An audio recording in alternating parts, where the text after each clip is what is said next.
Assalamualaikum warahmatullahi wabarakatuh. Berjumpa kembali teman-teman di channel kita Mas Tio KDR. Nah, oke teman-teman, apa kabarnya ya? Semoga kita semua selalu diberikan kesehatan. Amin ya robbal alamin. Nah, oke teman-teman, di pembahasan kali ini ya kita masih akan membahas seputar P3K ya teman-teman. Atau mungkin teman-teman yang sudah familiar ya dengan pegawai pemerintah dengan perjanjian kerja atau yang disebut dengan P3K. Nah, di kesempatan kali ini ya kita akan membahas seputar jenis tes teman-teman ya. Jadi jenis tesnya itu untuk P3K itu apa saja, terus untuk soalnya itu berapa waktunya, dan juga kita akan membahas bobot soalnya teman-teman. Jadi untuk bobotnya nanti akan dibagi menjadi dua ya. Jadi nanti ada dua kriteria, nanti ada 60 sama 40%. Nah, kita akan membahas jenis tesnya. Kita juga akan memberikan contoh ya teman-teman untuk tesnya. Itu tesnya nanti apa saja. Nah, nanti kalau di P3K kan ada 5 tes ya teman-teman. Nanti teman-teman bisa melihat contoh-contohnya. Nanti kita akan berikan masing-masing contoh dari setiap tes yang akan diujikan dalam seleksi P3K di tahun 2020. Nah, tapi sebelumnya teman-teman, nah ini kita iklan dulu ya teman-teman. Jadi bagi teman-teman ya, mungkin yang menginginkan jasa pembuatan website ya, jasa pembuatan website ataupun dalam jasa pembuatan desain web atau mungkin dalam pembuatan aplikasi web. Nah, jangan lupa teman-teman silahkan kunjungi di Webmaker ID ya. Jadi di sini nanti akan membahas semua layanan mengenai pembuatan website ya, desain web ataupun juga dalam pembuatan aplikasi. Nanti silahkan dicek aja teman-teman di webmaker.id ya. Nanti di sini ada paket-paket menarik ya seputar pembuatan website. Oke, kita lanjutkan teman-teman. Kita akan melihat ya jenis tesnya, terus untuk waktu dan juga bobotnya. Nah, yang pertama teman-teman kita tetap melihat ya dari apa istilahnya paparan mengenai diskusi dengan pemerintah daerah terkait seleksi guru P3K di tahun 2021 ya. Nah, yang akan kita bahas yang pertama teman-teman yaitu mengenai jenis tes, jumlah soal, waktu dan bobot. Ya, ini berdasarkan dari paparan yang disampaikan ya. Nah, kita akan melihat bahwa untuk P3K teman-teman ini berbeda dengan CPNS ya untuk ujiannya. Nah, jadi untuk ujian P3K itu berbeda dengan ujian CPNS ya. Karena tidak ada seleksi kompetensi dasar, hanya seleksi kompetensi bidang atau teknis ya. Nah, mungkin kalau di teman-teman ya, kalau kemarin yang sudah mengikuti CPNS ya, kemarin ada yang namanya seleksi kompetensi dasar atau biasanya disebut dengan SKD ya. Nah, tetapi untuk P3K itu tidak ada SKD atau seleksi kompetensi dasarnya. Nah, nanti akan diberikan ujiannya itu dalam bentuk seleksi kompetensi bidang atau teknisnya ya. Nah, atau mungkin kalau teman-teman ingat ya, jadi nanti ini untuk seleksi bidang itu biasanya disebut dengan SKB atau seleksi kompetensi bidang.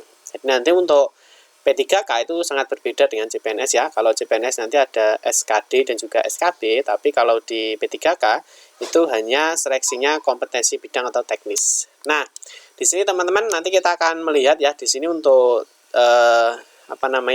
jenis tesnya itu ada 5 ya teman-teman, ada 5 macam ya. Jadi mulai dari 1 kompetensi teknis atau sesuai mata pelajarannya. Nah, ini karena untuk P3K itu semua diprioritaskan ke guru ya teman-teman. Jadi nanti untuk kompetensinya ya nanti akan yang dibahas adalah semacam mungkin kalau guru difokuskan ke pedagogiknya ya teman-teman. Nah, terus yang kedua ada tes bakat skolastik atau penalaran ya. Ini mungkin teman-teman mungkin yang sudah ikut tes ya sudah pernah ya. Kalau tes bakat skolastik ya itu biasanya seperti TUU ya teman-teman, atau biasanya tes inteligensi umum dan juga lain-lainnya. Ini biasanya nanti akan masuk di bakat skolastik atau biasanya kita sebut tes penalaran. Nah, di poin ketiga teman-teman nanti ada tes manajerial. Nah, ini manajerial yang agak kompleks ya teman-teman karena pembahasannya cukup banyak. Nah, yang selanjutnya nomor 4 itu ada sosiokultural. Nanti penjelasannya nanti ada di seterusnya ya teman-teman. Yang terakhir adalah tes pertanyaan wawancara. Ini wawancara ya. Jadi nanti ada 5 tes ya dalam pelaksanaan P3K. Nah, ini untuk jumlah soalnya ya teman-teman. Untuk yang nomor 1 ada 50, terus TBS-nya ada 40, manajerial 30, sosial kultur 20, dan wawancara ada 10 soal. Nah, untuk waktunya ini sudah ditentukan ya teman-teman, 60 menit atau 1 jam. Nah, nanti dan seterusnya ya. Untuk bobotnya, nah ini untuk bobotnya cuma dibagi menjadi 2 ya teman-teman, menjadi 2 kategori ya. Jadi untuk kompetensi teknis dan bakat skolastik ini memiliki bobot 60%. Jadi manajerial, sosiokultural, dan wawancara atau pertanyaan itu memiliki bobot 40%. Jadi nanti untuk bobotnya cuma dibagi menjadi 2. Nah, sampai di sini bisa dipahami ya teman-teman. Nah, jadi ini nanti untuk jenis tesnya ya. Jenis tes yang nanti akan diujikan di P3K. Nah, nanti untuk jadwal P3K, silakan lihat aja di video-video kita sebelumnya ya, nanti bisa dicek di sana. Nah, atau teman-teman nanti juga bisa lihat ya teman-teman di website kita ya teman-teman, nanti di sini ya. Nanti silakan aja dikunjungi di Mas Tio KDR. Di sini ada P3K ya. Nanti silakan dilihat saja ya mengenai informasi P3K ya. Di sini juga banyak ya, termasuk di sini ya jadwal dan rencana pelaksanaan P3K ya. Silakan dikunjungi aja ya, diketikkan aja di website mastiokdr.com. Nah, selanjutnya teman-teman kita akan membahas mengenai apa sih sebenarnya tes kompetensi teknis ya. Jadi kalau kita lihat ya, untuk kompetensi teknis ini adalah pengetahuan, keterampilan, dan sikap atau perilaku yang dapat diamati, diukur, dikembangkan yang spesifik berkaitan dengan bidang teknis jabatan. Ya. Nah, hal ini berdasarkan Permendikbud ya nomor 16 tahun 2007 ya teman-teman.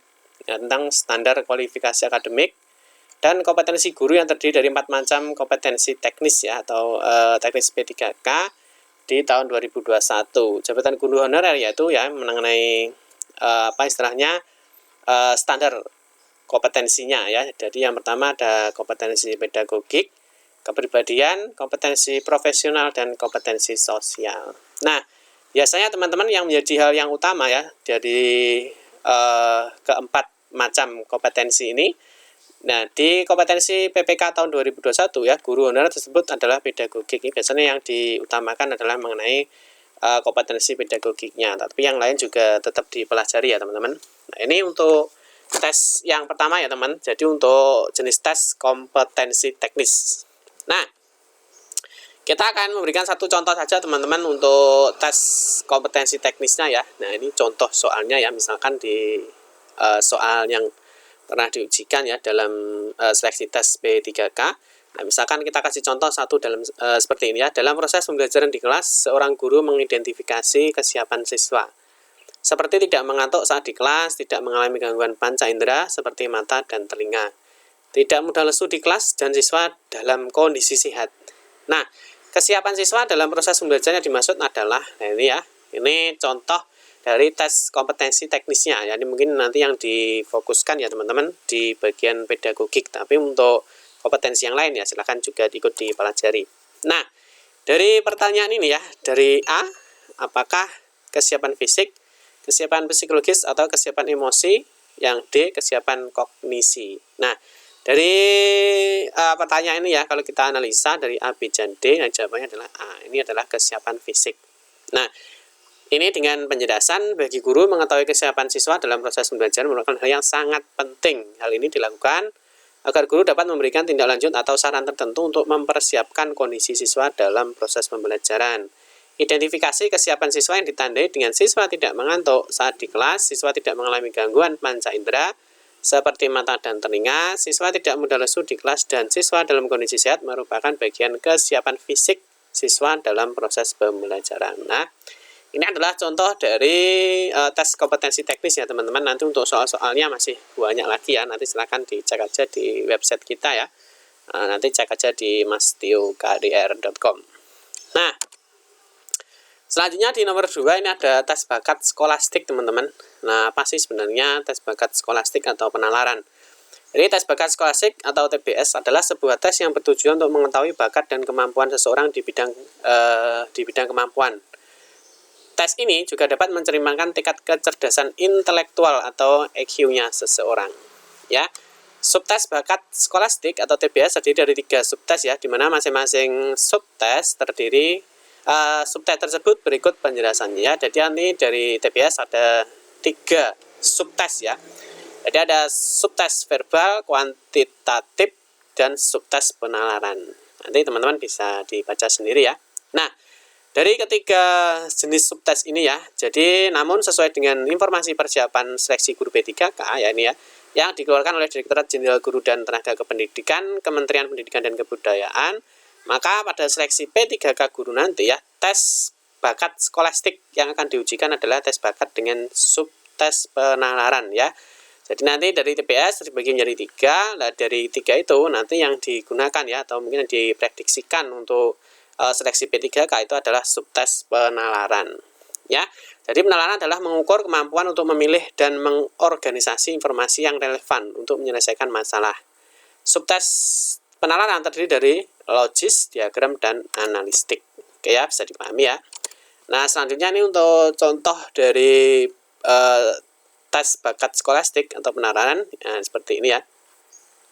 Setiap peserta ujian sekarang sedang berpikir. Nah, ya. Jadi ini penalaran. A, jika si A sedang berpikir, maka si A bukan peserta ujian. B, jika si A sekarang tidak berpikir, maka ia peserta ujian. C, jika si A sedang berpikir, maka ia peserta ujian. D, jika si A sekarang sedang berpikir, maka ia bukan peserta ujian. Yang E, jika si A bukan peserta ujian, maka ia tidak sedang berpikir. Nah, ini penalaran ya teman-teman. Mungkin teman-teman sudah pernah membaca ya untuk soal-soal TIU ya, atau tes intelijensi umum, atau mungkin silogisme dan sebagainya ya. Nanti tes penalarannya masuk seperti ini. Nah, kalau kita analisa, jawabannya adalah C. Jika si A sedang berpikir, maka ia adalah peserta ujian. Nanti untuk contoh-contoh soal teman-teman nanti bisa dicek ya, nanti di website kita. Nah, selanjutnya nomor 3 adalah tes manajerial teman-teman. Untuk tes manajerial adalah kompetensi yang mendasari sebuah karakteristik dari individu dengan merujuk ya pada kriteria efektif dan kinerja unggul dalam jabatan struktural di sebuah pemerintahan. Ini karena manajerial ya teman-teman. Jadi untuk pengelolaan yang jelas istilahnya struktur jabatannya atau pengelolaan struktur jabatan di sebuah pemerintahan ya. Nanti di sini ada 5 unsur ya, dari kemampuan berpikir, mengelola diri, mengelola orang lain, mengelola tugas, dan juga mengelola sosial dan budaya ya. Nah, contoh untuk tes manajerial ya seperti ini ya teman-teman. Nanti ini manajerial yang jelas manajerial itu nanti dikelompokkan jadi 5 ini ya. Nah, contohnya bagaimana Anda membagi tugas kepada rekan dan bawahan Anda. Seperti ini ya, ini tes manajerialnya. Jadi kemampuan kita ya dalam manajerial atau memanage. Yang jawaban yang A adalah saya membagi sesuai dengan kepribadian dan sifat. Yang B, saya membaginya sesuai dengan minat dan keinginan. Yang C, saya membaginya sesuai dengan keahlian dan keterampilan. Yang D, saya membaginya sesuai dengan minat dan kemampuan. Nah, kalau kita analisa ya berdasarkan manajerial, dalam membagi tugas kepada rekan dan bawahan adalah jawabannya adalah C ya. Saya membaginya sesuai dengan keahlian dan keterampilan. Yang selanjutnya adalah di poin 4 ya teman-teman. Jadi ada tes sosiokultural ya, di mana kompetensi ini adalah kemampuan dalam mempromosikan sikap toleransi ya, keterbukaan, peka terhadap perbedaan individu atau kelompok masyarakat ya, atau kelompok masyarakat ya, mampu menjadi perpanjangan tangan pemerintah dalam mempersatukan masyarakat dan membangun hubungan sosial psikologis dengan masyarakat di tengah kemajemukan Indonesia, sehingga menciptakan kelekatan yang kuat antara ASN dan para pemangku kepentingan serta di antara para pemangku kepentingan itu sendiri. Menjaga, mengembangkan, dan mewujudkan rasa persatuan dan kesatuan dalam kehidupan bermasyarakat, berbangsa, dan bernegara Indonesia.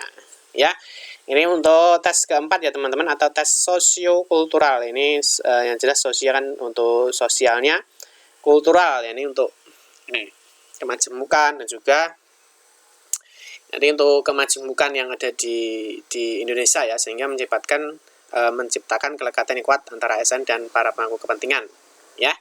Ini untuk poin keempat teman-teman, atau tes sosiokultural. Nah, ini untuk contohnya dari tes sosiokultural. Contoh konflik yang disebabkan oleh kecemburuan. Poso merupakan contoh konflik yang disebabkan karena ini ya, di A, perbedaan agama Islam dan Kristen. B, perbedaan suku bangsa. C, perebutan kekuasaan. Atau D, kepentingan politik antara pemerintah dan masyarakat. Yang E adalah kepentingan politik antara tokoh masyarakat. Nah, ini contoh konflik sosial ya teman-teman, yang ada di Poso ya. Nah, itu disebabkan karena apa ya? Kalau kita analisa, nah, ini jawabannya adalah A ya, perbedaan agama Islam dan Kristen. Nah, ini hanya contoh teman-teman, ada contoh-contoh dari soal-soal tes sosiokultural. Nanti untuk jenis-jenis bisa dicek lagi di website kita, Mas di UKDR. Untuk yang terakhir teman-teman, yang ada di tes wawancara ya. Jadi untuk tes wawancara itu merupakan tanya jawab antara dua pihak, yaitu pewawancara dan narasumber, untuk memperoleh data, keterangan atau pendapat tentang suatu hal ya. Jadi untuk P3K di tahun 2021 itu nanti akan ada diagendakan ya teman-teman, atau diprediksi itu akan ada 5 jenis tes. Yang terakhir dari 5 itu adalah tes wawancara ya. Nah, di contoh tes wawancara itu ada seperti ini ya teman-teman. Anda ditunjuk sebagai ketua rapat, dan ketika rapat sedang berlangsung ada salah seorang peserta rapat yang menerima telepon. Apakah tindakan yang akan Anda lakukan? Yang satu adalah membiarkannya, yang B adalah menegur supaya keluar dari rapat, yang C adalah membiarkannya menerima telepon, yang D adalah berbisik kepadanya supaya berhenti menerima telepon. Nah, ini adalah contoh tes wawancara ya teman-teman. Nah, nanti untuk tes wawancara ini hanya contoh lah, mungkin untuk jenis-jenis tes yang lain juga banyak ya teman-teman. Nah, kalau kita analisa dari jenis tes wawancara ini, jawaban yang paling tepat adalah C ya, yaitu membiarkannya menerima telepon merupakan jawaban yang paling tepat. Karena tindakan tersebut merupakan tindakan bijaksana serta dapat dimaklumi karena peserta rapat tersebut bisa saja menerima telepon yang sangat penting ya, sangat penting dari keluarga, rekan kerja atau pihak lain. Berbeda dengan pilihan jawaban A yang tidak spesifik ya. Pada pilihan jawaban C ada keterangan spesifik tentang tindakan yang dilakukan. Nah, itu teman-teman, jadi dari contoh ya, jadi dari contoh-contoh mengenai tes yang ada di P3K tahun 2021 ya. Nah, tentunya teman-teman harus mulai belajar ya, mulai dari sekarang ya, mengenai macam-macam dari tes yang akan diujikan di seleksi ujian P3K tahun 2021. Nah, oke teman-teman, terima kasih yang sudah menonton video ini ya, semoga bisa bermanfaat. Nah, nanti kita akan berjumpa kembali di video berikutnya ya. Nah, kita akan membahas seputar jadwal pendaftaran P3K di tahun 2021. Nah, untuk itu, bagi teman-teman yang mungkin baru bergabung di channel ini ya, jangan lupa klik tombol like dan subscribe. Silahkan bunyikan lonceng notifikasinya biar Anda selalu mendapatkan informasi-informasi terbaru dari kita. Oke teman-teman, terima kasih sudah menonton video ini ya. Mohon maaf jika ada salah-salah kata dalam memberikan informasi dan penjelasan. Kita berjumpa kembali di video-video berikutnya. Saya akhiri, wassalamualaikum warahmatullahi wabarakatuh.